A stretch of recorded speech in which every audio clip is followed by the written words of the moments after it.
ఈ whole వెనెన్జులా oil స్టోరీలో ఇంకొక ఇంపార్టెంట్ యాంగిల్ ఉందండి, కార్నర్ యాంగిల్. అదేంటంటే చాలామంది ఏం చేస్తారంటే జస్ట్ ఇది వచ్చేసి ఇష్యూ యుఎస్ వర్సెస్ వెనెన్జులాది. కానీ రియాలిటీలో ఏంటంటే యుఎస్ ఆయిల్ స్ట్రాటజీలో ఇండియా ఒక కీ చెస్ పీస్ అండి. ఎలా అనంటే యుఎస్ రిపోర్టెడ్లీ వెనెన్జులా ఆయిల్ కంట్రోల్ని లెవరేజ్గా యూస్ చేస్తుంది. అంటే ఇండియా మీద ప్రెషర్ పెట్టడానికి. మనందరికి తెలిసిందే ఇండియా వచ్చేసి ఇప్పుడు కరెంట్గా మొత్తము రష్యా నుంచే మనం ఆయిల్ పర్చేస్ చేస్తున్నాము. అది కూడా తక్కువ ప్రైజెస్కే, at a very discounted price. రష్యాకి అమౌంట్ వెళ్ళడం అంటే it's like we are powering Russian government. So US ఏంటంటే వాళ్ళ దగ్గర కొనొద్దు అని చెప్తుంది, కానీ వేరే ఆల్టర్నేటివ్ చూపించట్లేదు అనే ఒక పాయింట్ పట్టుకొని మనం గెలుస్తున్నాము.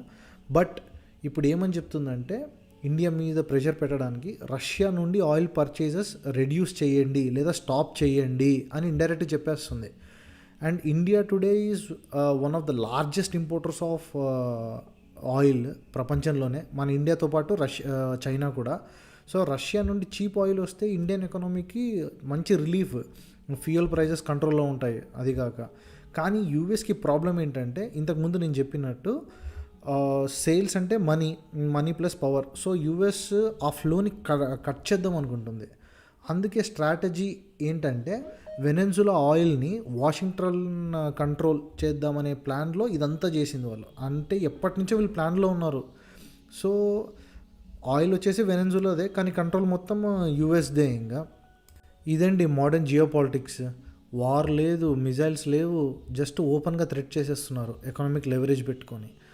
అంటే యుఎస్ గవర్నమెంట్ వచ్చేసి ఆయిల్ని వెపన్గా మార్చి ట్రేడ్ డెసిషన్స్ని ఇన్ఫ్లుయెన్స్ చేద్దామని అనుకుంటుంది.